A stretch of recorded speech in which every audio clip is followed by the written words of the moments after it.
அருட்பெருஞ்சோதி அருட்பெருஞ்சோதி தனிப்பெரும் கருணை அருட்பெருஞ்சோதி.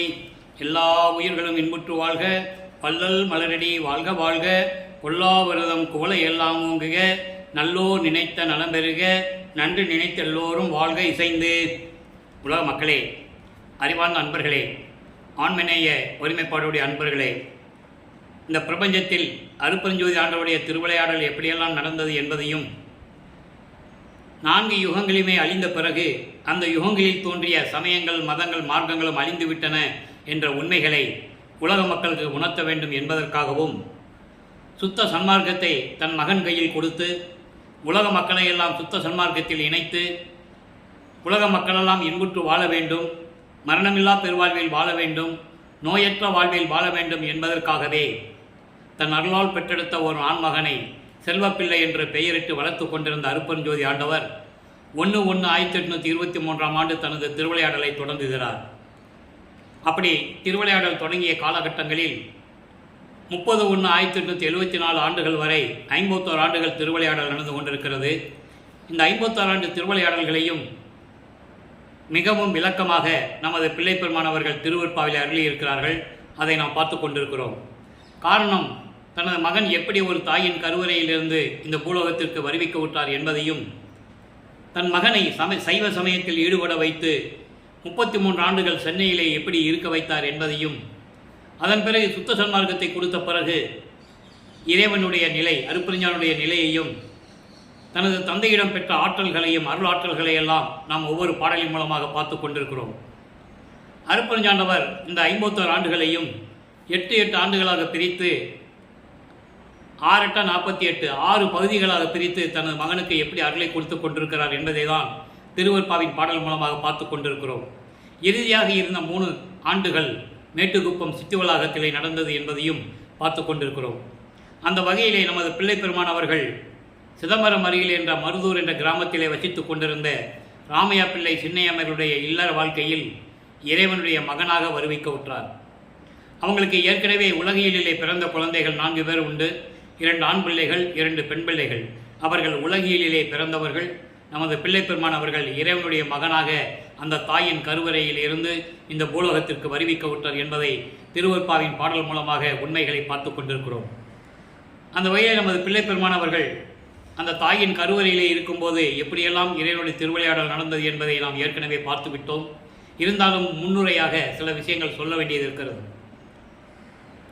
நமது பிள்ளை பெருமானவர்கள் அந்த தாயின் கருவறையிலே இருக்கும்போது, கருவறை இருட்டாக இருக்கிறதே தந்தையை என்று தன் தந்தையிடம் சொல்லும்போது, அருட்பெருஞ்சோதி ஆண்டவர் தன் மகனுக்கு வழிகாட்டியதையும், பசிக்கிறதே தந்தையை என்று சொல்லும்போது தன் மகனுக்கு அருளமுதம் ஊட்டியதையும், காற்றே வரவில்லை தந்தையை என்று கூறும்போது தன் மகனுக்கு அமுத காற்று, தென்றல் காற்று வீசியதையும் நாம் பார்த்தோம்.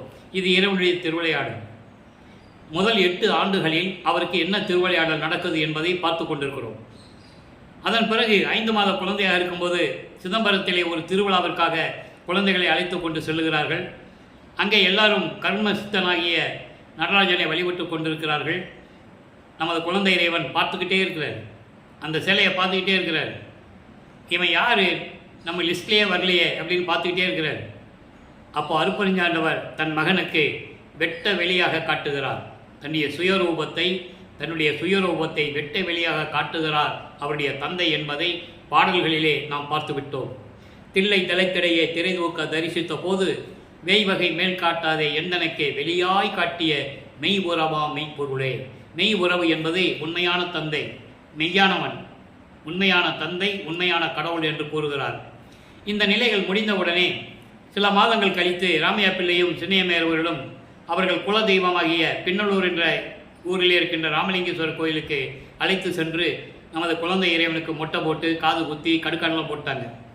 இது சைவ சமயத்தினுடைய சடங்குகள் போட்டாங்க. பிற்காலத்தில் இந்த கடுக்கானை கலட்டுறது, அருட்பெருஞ்சோதி ஆண்டவர் திருடன் வேடத்தில் வந்து கலட்டினது என்பதை நாம் ஏற்கனவே பார்த்து கொண்டிருக்கிறோம். அப்போது இந்த நிலையில் இருக்கும்போது சில மாதங்கள் கழித்து ராமையா பிள்ளை அவர்கள் இறந்தவுடனே 5 குழந்தைகளையும் அழைத்து கொண்டு சின்னையம்மையார் அவர்கள் பொன்னேரி அருகில் இருக்கின்ற சின்னக்காவனம் என்ற கிராமத்திற்கு செல்லுகிறார்கள். அங்கே சில காரணங்களால் இருக்க முடியவில்லை. அதன் பிறகு சென்னையிலே வந்து குடியேறுகிறார்கள். ஏழுகிணர் பகுதியிலே இருக்கின்ற வீரசாமி தெருவிலே குடியேறுகிறார்கள். முன்னால் அந்த இடத்துக்கு பேர் மின்ட்டுன்னு சொல்லுவாங்க. இப்போ அந்த இடத்துக்கு பேர் வள்ளலார் நகர். ஆக நமது குழந்தை இறைவன் வளர்ந்து கொண்டிருக்கிறார். இது முன்னுரை. இப்போது முதல் 8 ஆண்டுகளில் இதெல்லாம் நடந்தது நம்ம சொல்லிட்டு வரோம். இப்போ சில ஆண்டுகள் உருண்டோடுகிறது. நமது குழந்தை இறைவன் வளர்ந்து கொண்டு இருக்கிறார். பள்ளியிலே சேர்க்க வேண்டிய காலம் வந்துவிட்டது. போய் பள்ளிக்கூடத்தில் கொண்டு போய் சேர்க்குறாங்க. பள்ளியில் படிக்க முடியாதுன்னு வந்துட்டார். படிக்க முடியாதுன்னு அவர் வரல. அருப்பெருஞ்சோதி ஆண்டவர் அங்கே திருவிளையாடல் செய்கிறார் என்பதை 6ஆம் திருமுறையிலே திருவடி புகழ்ச்சியிலே 7வது பாடலில் 5வது வரியில் சொல்லுவார். முனை பள்ளி பயிற்றாது எந்தனை கல்வி பயிற்றி முழுதும் உணர்வித்து உடற்புலதாலாம் தவிர்த்து என்னை பள்ளி எழுப்பிய அருப்பெருஞ்சோதி என் அப்பனையே பள்ளி எழுந்தருள்வாய் என்று சொல்லுவார். ஏன் அவங்க அப்பா அருப்பெருஞ்சாண்டவர் தன் மகனை ஏன் படிக்க விடலைன்னா, இந்த உலகியலிலே எந்த ஆசிரியரிடமும் இந்த சந்தை படிப்பை உலக படிப்பை தன் மகன் படிக்கக்கூடாது. நல்லா கவனிச்சுட்டே வரணும். அதுக்கப்புறம் தனது மகன் யாரையும் குருவாக ஏற்றுக்கொள்ளக்கூடாது. தனது மகன் வெள்ளையாடை தான் அணிய வேண்டும். இந்த நிலையில் இறைவனுடைய திருவிளையாடல் நடந்து கொண்டிருக்கிறது. நமது குழந்தை இறைவன் பள்ளிக்கூடத்தில் போக முடியாதுன்ட்டு வெளியே வந்துட்டார். அப்போ அந்த வீட்டில் எவ்வளோ பிரச்சனை இருக்குதுன்னு நம்ம தெரியும். ஒரு குழந்தைய பள்ளிக்கூடத்தில் சேர்த்து படிக்க முடியாதுன்னு வெளியே வந்துட்டால் அந்த குழந்தைக்கு எவ்வளவு ஏளனங்கள், பேச்சுகள், இழிவான பேச்சுகள், சோறு போடும்போதெல்லாம் திட்டுவாங்க. பன்னி மேய்க்கப்போ, மாடு மேய்க்கப்போ, ஆடு மேய்க்கப்போன்னெலாம் சொல்லுவாங்க. இதே நிலை நமது குழந்தை இறைவனுக்கும் தொடர்ந்து நடைபெற்று கொண்டிருக்கிறது. இது முதல் 8 ஆண்டுகள் வரைக்கும் நமது பிள்ளை பெருமான் அவர்கள் இந்த நிலையில் இருந்து கொண்டிருக்கிறார். அவர் மனம் வெம்புகிறது. ஏன் இந்த உலகத்தில் நம்ம பிறந்தோம்? அது வரைக்கும் சின்னையாமை அவர்கள்தான் பெற்ற தாய் என்றும், அவர்தான் உண்மையான தாய் என்றும், ராமையா பிள்ளை தான் தந்தை என்றும், கூட பிறந்தவர்கள் என்றும் நினைத்து கொண்டிருக்கிறார். அது உண்மை. அவருக்கு தெரியாது, அவர் யாருன்னே அவருக்கு தெரியாது. அப்போது 2வது 8 அடியெடுத்து வைக்கும்போது 9வது ஆண்டு தொடங்குகிறது. 9வது ஆண்டிலே தனது தந்தை அருப்பெருஞ்சாண்டவர் மகன் முன் எழுந்தருளி, மகன் முன் தோன்றி, மகனே நீ என் மகன், நான் இந்த பூலோகத்திற்கு உன்னை வருவிக்க செய்தேன் ஒரு தாயின் வழியாக. ஏனென்றால் உன்னால் இந்த பூலோகத்தில் சில காரியங்கள் எல்லாம் நடக்க வேண்டியது இருக்கிறது. அதற்கான அருள்களை எல்லாம் உனக்கு முன்பருவம் பின்பருவம் காட்டி அருள் செய்வேன் என்று கூறுகிறார். முன்பருவம் பின்பருவம் என்பது ஒவ்வொரு 8 ஆண்டுகளுக்கும் அந்த காலகட்டத்திற்கு ஏற்றபடி உனக்கு அருள் செய்வேன் என்று கூறி மகனை ஞானத்தை பெற்றுக்கொள் என்று சொல்லி மறைந்து விடுகிறார். நல்லா கவனிக்கணும்.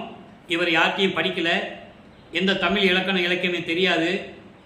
ஆனால் தந்தையினுடைய ஞானத்தை பெற்ற பிறகு பாடல்கள் பாடுகின்ற ஆற்றலை பெற்றுக்கொள்ளுகிறார். இதெல்லாம் மக்கள்கிட்ட யாரும் சொல்லலை. நல்லா புரிஞ்சுக்கணும். புராணங்களிலும் காவியங்களிலும் இதிகாசங்களிலும் நடந்தவையெல்லாம் சொன்னார்கள். திருவற்பாவில் இருக்கின்ற உண்மைகளை மக்களுக்கு எடுத்து சொல்லவில்லை என்பதனால் மக்களுக்கு தெரியாது. சம்பந்தர் 3 வயசிலே அருள்பால் குடித்து ஞானத்தை பெற்றார் என்று சொன்னார்கள். திருநாவுக்கரசருக்கு இறைவன் அருளால் தண்ணீரிலிருந்து உயிரோடு வந்து அருளை கொடுத்தார் என்று சொன்னார்கள். சுந்தரனுக்கும் சொன்னார்கள். வாதவூரான் என்ற மாணிக்கவாசகருக்கும் சொன்னார்கள்.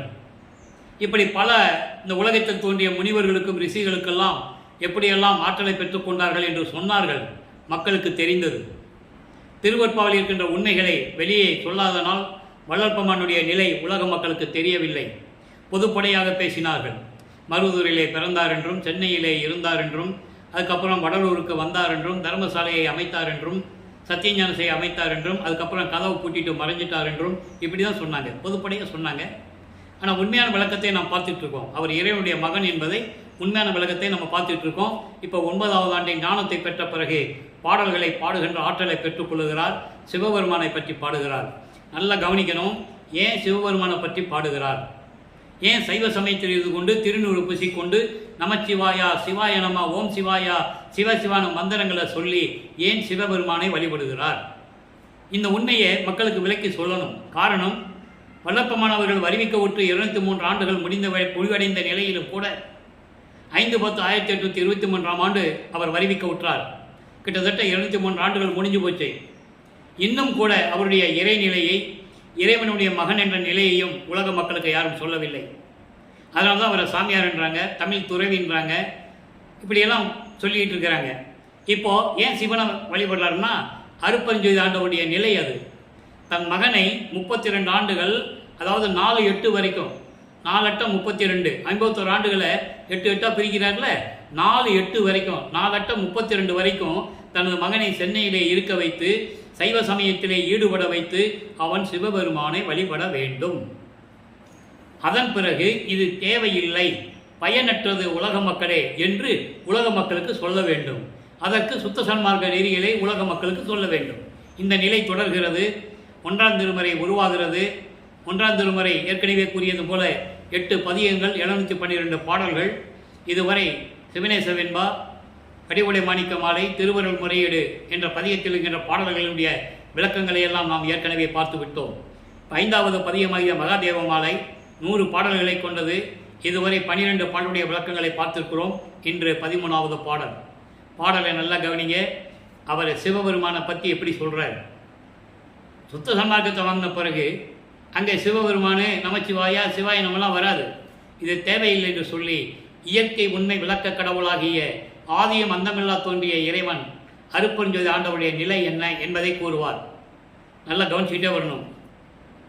அரிதாகி அரியதெனும் அரியதாகி அனாதையாய் ஆதியாய். இந்த வரி அண்டர்லைன். இங்கே சிவபெருமான சொல்லுவார் அனாதியாய் ஆதியாய்ன்னு. அங்கே வரும்போது அது சிவபெருமான் இல்லை, அருட்பெருஞ்சோதி ஆண்டவர்னு சொல்லுவார்.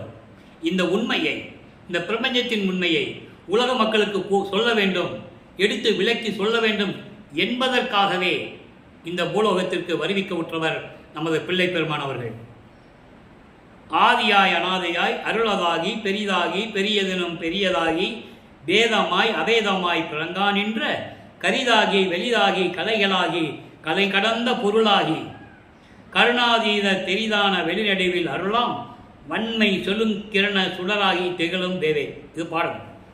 அதாவது அரிதாகி என்பது சொல்வதற்கரிய, அடைவதற்கரிய, கிடைப்பதற்கரிய பொருளாக விளங்கிக் கொண்டிருக்கின்ற சிவபெருமான் அரியதெனும் அரியதாகி, அதைவிடவும் பெரியதாகி, ஆதியாய் அனாதையாய், முதலும் முடிவுமாக, அந்தமில்லாதவன், அழிவில்லாதவமாக, சுயம்பாக தோன்றிய இறைவன், அருளோடு விளங்கிக் கொண்டிருக்கின்ற இறைவன் பெரிதாகி பெரியதெனும் பெரியதாகி வேதமாய் அவேதமாய் பிறந்தான் என்ற. அதாவது வேதமாய் அவேதமாய் என்பது வெவ்வேறு நிலைகளிலும் மாறுபட்ட நிலைகள். அப்படி இருக்கின்ற இறைவனும் கூட ஒன்றாக அவேதமாய், இப்படி வேறுபாடு இல்லாமல் வெவ்வேறு நிலைகளும் இல்லாமல், அதாவது ஏகம் அநேகம்னு சொல்லுவார். அதுக்கு தான் வேதமாய் அவேதமாய் பிறந்தான் என்ற கரிதாகி வெளிதாகி. கரிதாகி வெளிதாகி என்பது இருளாகவும் ஒளியாகவும், இருளாகவும் பகலாகவும் விளங்கிக் கொண்டிருக்கின்ற இறைவன் கலைகளுடைய, அதாவது புராணங்கள், இதிகாசங்கள் போன்ற நூல்களின் குறிப்பாகவும் அந்த கலைகளை கடந்த பொருளாகவும் விளக்கங்களாகவும் விளங்கிக் கொண்டிருக்கின்ற இறைவன் கருணாதீத தெரிதான வெளிநடுவில் அந்த கரணங்களை கடந்து, மனம், சித்தம், புத்தி, அகங்காரம் போன்ற அந்த கரணங்களை கடந்து வெளிநடுவில் அருள் வன்மையோடு கருணை உள்ளத்தோடு உலகமெல்லாம் பிரபஞ்சமெல்லாம் ஒளிபரப்பி பரிபூர்ணமாக சுடர்விட்டு ஒளிவிட்டு விளங்கி கொண்டிருக்கின்ற இறைவனே, தேவனே, சிவபெருமானே என்று கூறுகிறார். இப்போ சிவபெருமான் நிலையை சொல்லிட்டார். இந்த நிலை உருவாகும் போது வல்லப்பமானவர்களுக்கு 9வது ஆண்டிலிருந்து 12 ஆண்டுகளுக்குள் இந்த நிலை முடிகிறது. 13வது ஆண்டு தொடக்கத்தில் இவர் மனம் திருவொற்றியூருக்கு போக சொல்லுகிறது. ஏற்கனவே நான் சொன்னது போல இறைவன் திருவிளையாடல் நடக்குது. மனதை தூண்டி விடுகிறார். தனது மகனை, தனது மகனின் மனதை, மகனின் உள்ளத்தை தூண்டி விடுகிறார். என் மகனை திருவொற்றியூருக்கு அழைத்து செல், அவன் தியாகராஜ பெருமானை வழிபட வேண்டும் என்று சொல்லி தூண்டி விடுகிறார். மனம் தூண்டுகிறது. இவர் திருவொற்றியூர் போகிறார். நமது குழந்தை இறைவன் 13வது ஆண்டில் அவர்கள் இருந்த இடத்திலிருந்து, ஏழுகணர் பகுதியிலிருந்து திருவொற்றியூருக்கு கால் வலிக்க நடந்து செல்லுகிறார். அங்கே சென்று தியாகராஜ பெருமானை வழிபடுகிறார். 41 பதியங்களுடைய விளக்கத்தை நாம் பார்த்தோம். அதனுடைய ஒரு சுருக்கம். மனம் உருகி உருகி பாடுவார், எந்த விதமான பலனும் இல்லை. அங்கே ஓராண்டு முடிந்து விட்டது. அதன் பிறகு 14வது ஆண்டு திருமுல்லை வாயிலுக்கு செல்லுகிறார். அதாவது 1824 14 ஆண்டுகளை கூட்டிக்கங்க. 1838ஆம் ஆண்டு திருமுல்லை வாயில் செல்லுகிறார். அங்கே சிவபெருமானை பற்றி வழிபடுகிறார். அங்கே இருக்கவன் பேர் மாசிலாமணி, சிவபெருமான் பேர் மாசிலாமணி. மாசிலாமணி உருகி பாடுவார். அங்கே ஒரு வருஷம் போய் பார்த்தாரு, ஒன்றும் வேலைக்காகலை. அதன் பிறகு திருமுல்லை வாயிலுக்கு செல்லுகிறார். அங்கேயும் ஒரு வருஷம் நடையா நடந்து இறைவனை வழிபடுகிறார். பெத்த பிள்ளையே தெருவில் விட்டுட்டியே, உன்னை இந்த உலகம் இயேசுமே பலிக்குமே, அதுக்கு தானே தந்தையை நான் பயப்படுகிறேன், விரைவில் வந்து எனக்கு அருள வேண்டும் என்ற நிலையில் பாடல்களை பாடியிருப்பார். மனம் உருகும். நமக்கே அந்த பாடலை படிக்கும்போது கண்ணெல்லாம் தண்ணி வரும். அந்த மாதிரி விளக்கங்களை எல்லாம் பாடல் கூட நம்ம பார்த்துட்டோம். இப்போது இனிமேல் திருமலை வாயிலுக்கும் திருவள்ளுவத்துக்கும் நான் வர முடியாதுன்னு சொல்லிட்டார். நிரந்தரமாக திருவொற்றியூருக்கு சென்று கொண்டிருக்கிறார். இப்போ பிள்ளைப்பெருமன் அவர்களுக்கு 16 ஆண்டுகள் ஆகிறது. 1824 ஆண்டிலிருந்து 1840 ஆண்டுகள் வரை இந்த 16 ஆண்டுகளில், அதாவது ஈரெட்டில் என்ன நடந்தது என்பதை பாடல் மூலமாக பார்த்து கொண்டிருக்கிறோம். 16 ஆண்டுகள் நிறைவடைந்த நிலையில் 2ஆம் திருமுறை உருவாகிறது. 113 பதியங்கள், 1067 பாடல்கள். இதுவரை 41 பதியங்களை பார்த்திருக்கிறோம். இன்று 42வது பாடல், நாள் அவத்து அலசல். 4வது பாடல். நாள் அவத்து அலசல் என்பது மரணம் என்கின்ற ஒரு நாள் வந்துவிட்டால் நான் என்ன செய்வேன்? ஒவ்வொரு நாளும் நான் துன்பங்களையும் துயரங்களையும் கடந்து கொண்டு சென்று கொண்டிருக்கிறேன். என்றாவது ஒரு நாள் மரணம் என்கின்ற ஒரு நாள் வந்துவிட்டால் நான் என்ன செய்வேன் என்ற நிலையில் சிவபெருமானியிடம் சொல்லுகிறார், விண்ணப்பம் வைக்கிறார். நல்லா கவனிக்கணும். இங்கே மரண நாள் எப்போ வரும்னு பயப்படுவார். சுத்த சன்மார்க்கத்தை பெற்ற பிறகு எப்படி மரணமில்லா பெறுவாரை பெற்றுக்கொண்டேன்னு சொல்லுவார். இந்த வித்தியாசத்தை நீங்கள் புரிஞ்சுக்கணும். இதை சொல்கிறதுக்கு தான் அவர் பூலோகத்துக்கு வந்தார். இப்போ பாருங்க, கரும் கணம் சூழ் கசியும் இவ்வுடலம் கருதும் இக்கணம் இருந்தது தாம். வரும் கணம் ஏதாய் முடியுமோ ஐயோ வஞ்சனேன் எண்ணிய வல்லேன், வஞ்சையேன் என் செய்ய வல்லேன். பெரும் கணம் சூழ வடவனத்தாடும் பித்தனே உத்தம தவத்தோர் மறும் கனவுற நின்று அரகரா என்னும் சொல்வான் புகும் ஒற்றியூர் வாழ்வே. இது பாடல். பாடல் உங்களுக்கு புரியாது. இறைவன் கொடுத்த விளக்கம் மிகவும் எளிமையான விளக்கம். நல்லா கவனிங்க. அதாவது யமன் தூதுவர்கள் வந்து என்னை சூழ்ந்து இந்த உடம்பை வீழ்த்தி விட்டால் அதை நினைக்கும்போது, இந்த நேரத்திலிருந்தே அதை நினைக்கும்போது எதிர்காலத்தில் என்ன முடியுமோ, எப்படி முடியுமோ, ஏதாகுமோ, என்னவாகுமோ என்ற நிலையில் நான் இருந்து கொண்டிருக்கிறேன். அதான் நாள் அவத்து அலசல். அந்த மரணம் என்ற ஒரு நாள் வந்து விட்டா, அந்த பயம் வந்து விட்டா நான் என்ன செய்வேன்? அதான் ஜீவகாருண்ய ஒழுக்கத்தில் பயம் என்ற ஒரு சொல்ல வைத்திருப்பார். பயமே இருக்கக்கூடாது. சிறு தெய்வங்களை வழிபடலாம், நம்மளை வந்து துன்புறுத்தும் என்ற பயம் இருக்கக்கூடாது. மரணத்தை பற்றி பயமே இருக்கக்கூடாது. காரணம், சுத்த சன்மார்க்கத்துக்கு வந்துட்டால் மரணம் இல்லா பெறுவாள். இப்போ பாருங்க, அப்படி யமன் தூதுவர்கள் என்னை சூழ்ந்து இந்த உடம்பை வீழ்த்தி விட்டால் அந்த நேரத்தை நான் நினைக்கும் போது எதிர்காலத்தில் என்னாகுமோ, எப்படி ஆகுமோ என்று நான் வருந்திக் கொண்டிருக்கிறேன், புலம்பிக் கொண்டிருக்கிறேன். ஐயோ இறைவா, ஐயோ இறைவா, வஞ்சனேன் என் செய்ய வல்லேன். அப்போ நான் என்ன செய்ய முடியும்? நீ அருளை கொடுத்துட்டேன்னா நான் தப்பிச்சுக்குவேன். நீ அருளை கொடுக்காம நீ இருந்துகிட்டு இருக்க. திடீர்னு இந்த மாதிரி ஒரு சூழ்நிலை வந்ததுன்னா, யமத்தூதர்கள்லாம் வந்து என் உடம்பை வீழ்த்தி விட்டால் நான் என்ன செய்வேன்? என்ன செய்ய முடியும் என்னால்? அப்போ எனக்கு என்ன வலிமை இருக்கும்? என் செய்ய வல்லேன். எனக்கு என்ன வலிமை இருக்கும்? அதெல்லாம் சொல்லிட்டு சொல்கிறார் பாருங்க. தேவர்கள் கூட்டம் சூழ, அதாவது பெரும் கணம் சூழ, தேவர்கள் கூட்டம் சூழ வடவனத்தாடும் பித்தனே. வடவனம் என்பது திரு ஆலங்காடு. திரு ஆலங்காட்டிலே சிவபெருமானுடைய திருவிளையாடல் நடந்து இருக்குது என்பதை இவர் ஞானத்தின் மூலமாக தெரிந்து கொண்டார். நல்லா கவனிக்கணும். இவர் எங்கேயும் போனதில்லை, ஆனால் ஞானத்தின் மூலமாக தெரிந்து கொண்டார். அப்போ திரு ஆலங்காட்டில் திருவிளையாடல் செய்த பித்தனே, தேவர்கள் படைசூழ நீ அங்கு வந்து திருவிளையாடல் செய்தாயே, உத்தம தவத்தோர் மருங்கனவுற நின்று அரகரா என்னும் சொல்லுகின்றார்களே. பெரும் தவத்தில் இருக்கின்றவர்களெல்லாம் உன்னை பார்த்து, பெரும் தவத்தில் இருக்கின்றவர்களெல்லாம் கூட்டமாக வந்து சேர்ந்து உன்னை அரகரா என்னும் மந்திரத்தை சொல்லுகிறார்களே, புகழ்ந்து போற்றுகிறார்களே. திருவொற்றியூரில் இருக்கிற வாழ்வே, திருவொற்றியூரில் இருக்கின்ற இறைவனே, எனக்கு விரைவில் வந்து அருள வேண்டும். அந்த நாளை நான் எதிர்பார்த்து பயந்து கொண்டிருக்கிறேன். மரணம் என்னும் நாள் வந்துவிட்டால் நான் என்ன செய்வேன்? இந்த நிலை மாற வேண்டாமா? நான் உன் மகன் அல்லவா? நீ எனக்கு தந்தை அல்லவா? இது உன் அருளுக்கு அழகா? உன் மரபுக்கு அழகா? இது என்ற நிலையில் சிவபெருமானிடம் முறையீடு செய்கிறார். இப்போ வளர்ப்பமானவர்கள் 16 ஆண்டுகளுக்குள் இருக்கிறார். நல்லா புரிஞ்சுக்கணும். இப்போ ஒவ்வொரு பகுதியாக தான் நம்ம பார்த்துட்டு இருக்கோம். அப்புறம் 3வது எட்டில் எப்படி இருந்தார் 24 ஆண்டுகள் வரைக்கும், அதுக்கப்புறம் 32 ஆண்டுகள் வரைக்கும் எப்படி இருந்தார், அதுக்கப்புறம் தனக்கோடி அம்மையாரை ஏன் திருமணம் செய்தார், இந்த விளக்கங்களை எல்லாம் நாம் ஏற்கனவே அருட்பெருஞ்சோதி ஆண்டவருடைய திருவிளையாடலில் நம்ம பார்த்துருக்கோம். இன்னும் நிறைய விளக்கங்கள் சொல்ல வேண்டியது இருக்கிறது. மறுபடியும் ஒவ்வொரு 8 ஆண்டுகளிலும் என்ன நடக்கப் போகிறது என்பதை நாம் பார்க்க போகிறோம். இப்போ 16 ஆண்டுகள் வரைக்கும் நமது பிள்ளை பெருமான் அவர்கள் எந்த நிலையில் இருந்தார் என்பதை தெளிவாக பார்த்து விட்டோம். முதல் 8 ஆண்டுகள் வரைக்கும் பள்ளிக்கூடத்துக்கு போகாமல் வெளியே வந்துட்டார். 2வது எட்டில் இறைவனுடைய மகன் ஆட்கொண்ட பிறகு இவரை இறைவனுடைய மகன் தெரியும், ஆனால் வெளியே சொல்ல முடியாது. சில தெய்வ ரகசியங்கள்லாம் சொல்ல முடியாது, அது காலத்தின் கட்டாயம்.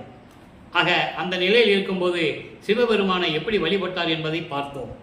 இப்போ சுத்த சன்மார்க்கத்தை பெற்ற பிறகு 33வது ஆண்டில் தன் தந்தையிடம் சுத்த சன்மார்க்கத்தை சுத்த சிவஞான செழிக்கு பறந்து சென்று அங்கு இருக்கிற சத்தியஞான சபையிலே பெற்ற பிறகு இதே 42வது பதிகம் 2ஆம் திருமுறையிலே 42வது பதியத்தில் பார்த்துட்டோம். 6ஆம் திருமுறையில் 42வது பதியத்தில் இறைவனை பார்த்துட்டாரு, கலந்துக்கிட்டாரு. எப்படி சொல்கிறார்? கண்டு கனிந்து கலந்து கொள்ளல். அந்த பதிகத்தில் 4வது பாட்டு. அங்கே சிவபெருமானை பார்க்க முடியல, அருளை வாங்க முடியல. சிவபெருமான் இவரை பார்த்து தெருவழியாக ஓடுறாரு, இவர் பின்னால் ஓடியும் அருளை வாங்க முடியல. இந்த நிலையெல்லாம் அங்கே தொடருது. ஆனால் சுத்த சன்மார்க்கத்தை பெற்ற பிறகு இறைவன் யார், எப்படிப்பட்ட இறைவன், எப்படி அருளை பெற்றார், நல்லா கவனிக்கணும். மதித்திடுதல் அறிய ஒரு மாணிக்க மணியை. முதல்ல பாடலை படிச்சிருந்தேன். வயங்கிய பேரொளி உடைய வஜ்ஜீர மாமணியை, துதித்திடும் வேத ஆகமத்தின் முடித்த மணியை, சுயம் ஜோதி திருமணியை. அங்கே என்ன சொன்னார் சிவபெருமான? அனாதையாய் ஆதியாய் விளங்கிய இறைவன் சொல்லுவார். இங்கே என்ன சொல்கிறாரு? சுயமாக தோன்றிய இறைவன், அப்படிப்பட்ட திருமணியை, சுத்த சிவமணியை, விதித்த முதல் தொழில் இயற்றுவித்த குருமணியை. இந்த வரி அண்டர்லைன். இதுக்கு விளக்கம் சொல்லணும்னா நம்ம 6 மாதம் சொல்லணும். நான் சுருக்கமாக உங்களுக்கு சொல்ல போகிறேன். விதித்த முதல் தொழில் இயற்றுவித்த குருமணியை, விண்மணியை, அம்மணிக்குள் விளங்கிய மெய்மணியை, கதித்த சுகமய மணியை, சித்த சிகாமணியை, கண்டுகொண்டேன் கனிந்து கொண்டேன் கலந்து கொண்டேன் கழித்தே. இறைவனை பார்த்த பிறகு, இறைவன் யாருன்னு தெரிஞ்ச பிறகு அவர் கூட எப்படி கலந்தார், எப்படி அருளை பெற்றுக்கொண்டார்.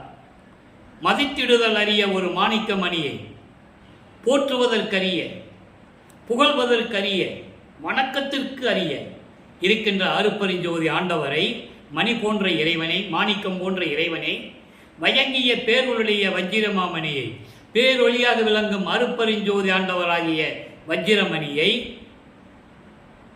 வேதங்களும் ஆகமங்களும், ரிக்வேதம், யசுர்வேதம், சாமவேதம், அதர்வேதம் போன்ற வேதங்களும் ஆகம நூல்கள் 28ம் வணங்குகின்ற, துதித்திடும், இந்த வேதங்களும் ஆகங்களும் வணங்குகின்ற இறைவன் யாரு?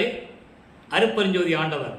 அந்த வேதங்கள் ஆகமங்களுடைய விளக்கங்களுக்கு மேலாக மணிமுடியாக விளங்கி கொண்டிருக்கின்ற இறைவன், சுயஞ்சோதியாக தோன்றிய இறைவன், சுத்த சிவமணியாக தோன்றிய இருக்கின்ற இறைவன், சுத்த சிவமணி. அடுத்த வரி பாருங்க. விதித்த முதல் தொழில் இயற்றுவித்த குருமணியை. விதித்தல் என்பது படைத்தல். படைத்தல் முதலும் 5 தொழிலை என்னை செய்ய வைத்த குருமணியை, அருட்பெருஞ்சோதி ஆண்டவரை. அப்போ வல்லப்பெருமான் யாரு? 5 தொழில்களையும் செய்து கொண்டு 30/1/1874 இரவு 12 மணி வரைக்கும் சதாசிவம் செய்து கொண்டிருந்த தொழிலை, அந்த 5 தொழிலையும் வாங்கி தன் மகனிடம் கொடுத்து, நீ செய் மகனே என்று கட்டளையிட்ட அருட்பெருஞ்சோதி ஆண்டவரை. அப்போ அதுக்கு முன்னால் இருந்தவங்க பிரம்மன், திருமால், ருத்திரன், மகேஸ்வரன். அவங்கள் ஆயுள் காலம் முடிந்து செயலற்று இறைவனுடைய திருவடியில் அதாவது களைப்பாரி கொண்டிருக்கிறார்கள். அமைதியாக இருக்காங்க. அவங்களுக்கு எந்த விதமான பதவியும் கிடையாது, எந்த விதமான அருளும் கிடையாது என்பதை இதுவரைக்கும் பிரபஞ்சத்தில் யாரும் சொன்னதில்லை. வல்லப்பெருமான் கூறுகிறார், அவங்களுக்கு செயல்கள்லாம் செயலற்று கிடக்கிறார்கள். நான் தான் இப்போ 5 தொழில்களையும் செய்து கொண்டு இருக்கிறேன். அப்படி 5 தொழில்களையும் எனக்கு கொடுத்து, நீ செய் மகனை என்று கட்டளையிட்ட எனது தந்தையை. அப்போ வல்லப்பம்மன் யார்? சாமியார் கிடையாது, துறவி கிடையாது, அங்கே சித்தி வளர்த்த ரூமை சாத்திட்டு காணாமல் போனவர் கிடையாது. அங்கே தான் இருக்கார், இருந்து பிரபஞ்சத்தை இயக்கிறார். அதற்கான ஆதாரங்களை நம்ம ஏற்கனவே திருப்புடைய அதாவது திருவற்பாவிலிருந்து பாடலுடைய விளக்கங்களை பார்த்துருக்கிறோம். யாரும் மறுக்கவும் முடியாது, யாராலையும் மறக்கவும் முடியாது. அப்படிப்பட்ட நிலையில் இருக்கின்ற இறைவனை அருட்பெருஞ்சோதி ஆண்டவரை, மகனே நீ செய் 5 தொழில், உனக்கு அதற்காகத்தானே உனக்கு பூலோகத்திற்கு வருவிக்க செய்தேன் என்று சொல்லி எனக்கு கட்டளையிட்ட இறைவனை, விண்மணியை, விண்ணுலகத்தில் ஒளி வீசிக் கொண்டிருக்கின்ற இறைவன், அந்த ஒளிக்குள் உள் ஒளியாக தெரிந்து கொண்டிருக்கின்ற இறைவன், அந்த மணிக்குள் விளங்கிய மெய்மணியை, உள் ஒளியாக விளங்கி கொண்டிருக்கின்ற அருட்பெருஞ்சோதி ஆண்டவரை, கதித்த சுகமயமணியை, கதித்த அந்த கதித்த என்ற வார்த்தைக்கு நீங்கள் தமிழ் அகராதியில் போனால் அடைக்கலம்னு வரும். அடைக்கலம், சரணடையலாம், இப்படி தான் வரும். இங்கே இறைவன் கொடுத்த விளக்கம் கதித்த என்பது என்னை இந்த பூலோகத்துக்கு வருவிக்க செய்து சமயங்களிலே மார்க்கங்களிலே இருக்க வைத்து அதன் பிறகு சுத்த சன்மார்க்கத்தை கொடுத்து எனக்கு எல்லார்களையும் கொடுத்து என்னை காப்பாற்றி தூக்கி எடுத்து அணைத்து எனக்கு அடைக்கலம் கொடுத்த இறைவனை அப்படி சொல்லணும். அப்படிப்பட்ட இறைவனை, சித்த சிகாமணியை, சித்த சிகாமணி என்பது என் உள்ளத்தில் இருக்கின்ற தலைவனை, சுத்த சிகாமணி என்பது என் உள்ளத்தில் இருக்கின்ற தலைவனை. யாருக்கு தலைவன்? சுத்த சன்மார்க்கத்தின் தலைவன், சுத்த சன்மார்க்கத்தை நிறுவிய தலைவன். அப்படிப்பட்ட இறைவனை கண்டுகொண்டேன், கனிந்து கொண்டேன், கலந்து கொண்டேன். இறைவனை பார்த்த உடனே உள்ளம் உருகியது. உள்ளம் உருகிய உடனே நான் இறைவனோடு கலந்து கொண்டேன், கழித்தே பேரின்பமாக நான் கலந்து கொண்டேன் என்று கூறுகிறார். இப்போ சைவ நிலையில் இருக்கிற வரைக்கும் பெருமான் வள்ளல் பெருமானுக்கு, பிள்ளை பெருமான் அவர்களுக்கு எந்த விதமான அருளும் கிடைக்கவில்லை. அவர் சிவபெருமானை வழிபட்டு கொண்டிருந்தது உண்மை, அது யாரும் மறுக்க முடியாதுல்ல, உண்மை அவர் தானே சொல்கிறாரு. ஆனால் அதையே பிடிச்சிக்கிட்டு நிற்கக்கூடாது. அவரை சிவபெருமானை கும்பிட்டாரு, அவரும் திண்ணூரை பூசிட்டு இருந்தார். அன்னைக்கின்ற சைவ நிலையில் இறைவனுடைய திருவிளையாடலினால் அங்கே இருந்தார். அதுக்கப்புறம் மகனிடம் சொல்கிறாரு, மகனே இது உனக்கு தேவையில்லை, உனக்கு இனிமேல் தேவையில்லை என்று சொல்லி சுத்த சன்மார்க்கத்தை கொடுத்த பிறகு அவருடைய நிலையை தான் உலக மக்களுக்கு சொல்ல வேண்டும். அங்கே இருக்கும்போது அவர் ஜீவாரண்ய ஒழுக்கத்தை சொல்லலை, தெரியாது. சுத்த சன்மார்க்கம் தெரியாது, அருட்பெருஞ்சாண்டவர் தெரியாது. அங்கே இருக்கும்போது இந்திரிய ஒழுக்க 4 ஒழுக்கங்கள் சொல்லலை. இந்திரிய ஒழுக்கம், கரண ஒழுக்கம், ஜீவ ஒழுக்கம், ஆன்ம ஒழுக்கம் அவர் சொல்லலை, தெரியாது. சுத்த சன்மார்க்கத்தை பெற்ற பிறகுதான் ஜீவகாரணமே கடவுள் வழிபாடு மோட்ச வீட்டின் திறவுகோல் என்று சொன்னார்.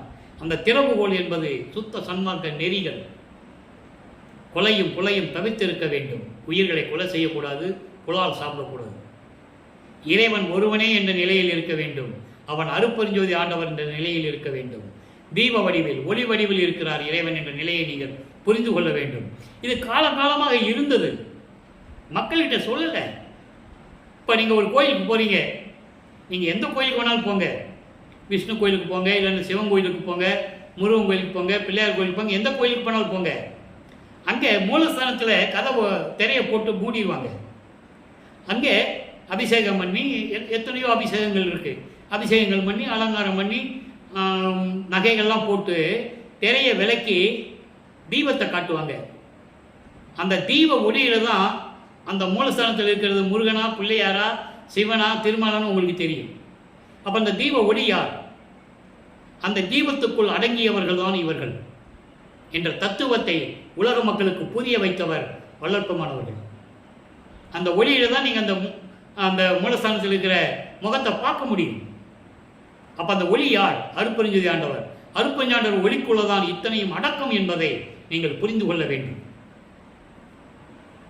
இங்கே பாருங்க, இப்போ என்ன சொல்லிட்டாரு? விதித்த முதல் தொழில் இயற்றுவித்த குருமணின்னு சொல்லிட்டாரு. இதுக்கு நான் ஏற்கனவே சொல்லியிருக்கேன், நிறைய விளக்கங்கள் இருக்குது, எத்தனை மாதம் வேணாலும் பேசலாம். ஆனால் இன்னும் சில விளக்கங்களை நான் தர வேண்டிய கடமை எனக்கு இருக்கிறது. போகிற போக்கில் விளக்கத்தை சொல்லிட்டு போகிறது எனது நோக்கம் அல்ல. கூட 2 நிமிஷம் 5 நிமிஷம் ஆனாலும் விளக்கமாக சொல்லணும். அப்போது திருவருள் கொடையில் ஒரு பாடலில் சொல்லுவார் பாருங்க, 89வது பதியத்தில் சொல்லுவார். இது 42வது பதியம். 89வது பதியத்தில் சொல்லுவார் பாருங்க, என்ன 5 தொழில் யார் செஞ்சுக்கிட்டு இருந்தாங்கன்னு சொல்லணும், இல்லை அந்த உண்மையை சொல்லணும். இப்போ நான் ஏற்கனவே இது சொல்லாமல் போனால் உங்களுக்கு சந்தேகம் வரும். 5 பேர் யார்? அதுக்கு ஒரு பாடல், அந்த திரு அருள் கொடையில் 10 பாடல் இருக்குது. 10 பாடலையும் இந்த விளக்கம் வரும். அதுக்கு குறிப்பாக 4வது பாடல், 2ஆம் திருமுறையிலே 42வது பதியத்திலே 4வது பாடல், 6ஆம் திருமுறையிலே 42வது 4வது பாடல். அங்கே விதித்த முதல் தொழிலை நீ செய்யணும்னு சொல்லிட்டாரு. அதுக்கு விளக்கம் 89வது பதிகத்திலே 4வது பாடல். இதெல்லாம் இறைவனுடைய அருளையும் கருணையும் இருந்தால் தான் சொல்ல முடியும், ஒப்பிட்டு சொல்ல முடியும். ஐவர் செய்யும் தொழில் எனக்கே அளித்தாய் சொல்லிட்டாரா? ஐவர் என்பது பிரம்மன், திருமால், ருத்திரன், மகேஸ்வரன், சதாசிவம். படைத்தல், காத்தல், அழித்தல், மறைத்தல், அருளல், 5 தொழில்கள். இந்த 5 பேரும் செய்துகின்ற தொழிலை எனக்கே அளித்தாய், எனக்கு மட்டும், யாருக்கு பங்கு கிடையாது. அவங்கெல்லாம் தனித்தனியாக தான் செஞ்சாங்க. பிரம்மன் படைத்தான், திருமால் காக்கும் தொழிலை செய்தான், ருத்திரன் அழிக்கும் தொழிலை செய்தான், மகேஸ்வரன் மறைத்தல் தொழிலை செய்தான், சதாசிவம் அருள் நிலையை கொடுத்தான். இப்படி 5 தொழில்களையும் தனித்தனியாக செய்தார்கள். 5 தொழில்களையும் தன் மகனுக்கே கொடுத்தார். எனக்கே அளித்தாய், நின் அருள் அமுதம் என் கைவர செய்து உண்ணுவித்தாய். இந்தப்பா சாப்பிடணும் கொடுக்கல, ஊட்டி விடுகிறார். நல்லா கவனிக்கணும் நீங்க. தன் மகனுக்கு அருள் அமுதத்தை இந்த சாப்பிடுப்பான்னு கொடுக்கல, ஊட்டுகிறார். இதெல்லாம் சொல்லணும் மக்கள்கிட்ட. யார் யாரோ அருள் அமுதம் சாப்பிட்டாங்கன்னா சொன்னாங்கல்ல, இவர் சாப்பிட்டதை ஏன் சொல்லல? அங்கே ஜாதியும் சமயமும் மதமும் மார்க்கமும் அவர்களை தடுத்தது. அதுதான் உண்மை. சொல்ல முடியல அவங்களால, அதை விட்டு வெளியே வர முடியல. அதனால் திருவருட்பாவின் உண்மைகளை மறைத்தார்கள், மண்மூடி மறைத்தார்கள், மூடினார்கள். ஆக இப்படி அருள் அமுதத்தை என்கிட்ட கொடுத்தது மட்டுமல்ல, உண்ணுவித்தாய், எனக்கு ஊட்டினாய். கங்கணம் என் கரத்து அணித்தாய். கங்கணம் என்பது காப்பு. காப்பு என்பது ஒரு அடையாளம். நீங்கள் அந்த காலத்தில் ஜமீன்தார்களை பார்த்தீங்கன்னா, பெரியவர் அப்பா வயதான உடனே அந்த காப்பை கழட்டி மகங்கையில் போட்டுருவார். அது ஒரு அதிகாரம், அடையாளம், இளவரசன் என்ற ஒரு அடையாளம். மன்னர்கள் தன் இளவரசனுக்கு தன் மகனுக்கு காப்பணிவார்கள் கையில். அது இருந்தாலே இளவரசன் என்ற அர்த்தம். அதே போல தன் கையில் இருந்த காப்பை கலட்டி அருட்பெருஞ்சாண்டவர் தன் மகனுக்கு அணிவித்தார். இவன் என் மகன், இளவரசன், இந்த பிரபஞ்சத்தை இயக்கிக் கொண்டிருக்கின்ற இளவரசன் என்று சொல்லி அந்த காப்பை அணிவித்தாய். அடுத்து சொல்றார் பாருங்க, சைவர் என்னும் நின் அடியார் சபை நடுவே வைத்தருளி தெய்வம் என்று வளர்க்கின்றாய். நல்லா கவனிக்கணும். சைவர் என்னும் என் அடியார் என்பது, அதாவது அங்கே சைவ அடியார் என்பது சைவ சமயத்திலே சிவன் அடியார்கள், இங்கே சைவர் என்னும் அடியார்கள் என்பது என்னை போன்ற சாதுக்கள், சுத்த சன்மார்க்கத்தை சேர்ந்த சாதுக்கள், இறைவனையை நம்பி இருக்கின்ற என்னை போன்ற சாதுக்கள். அருட்பெருஞ்சோதி ஆண்டவரை தவிர வல்லற்பம் அனைத்தவர் நமக்கு கதியே இல்லை என்று எண்ணிக்கொண்டு தினமும் உருகி இறைவனை பாடக்கூடிய என்னை போன்ற சாதுக்கள், எங்களுடைய இந்த மாதிரி சாதுக்களுடைய சபையின் நடுவே இருக்க வைத்து என்னை தெய்வம் என்று வளர்க்கின்றாய், கடவுள் என்று சொல்லி என்னை வளர்க்கின்றாய். இதை யார் சொன்னது?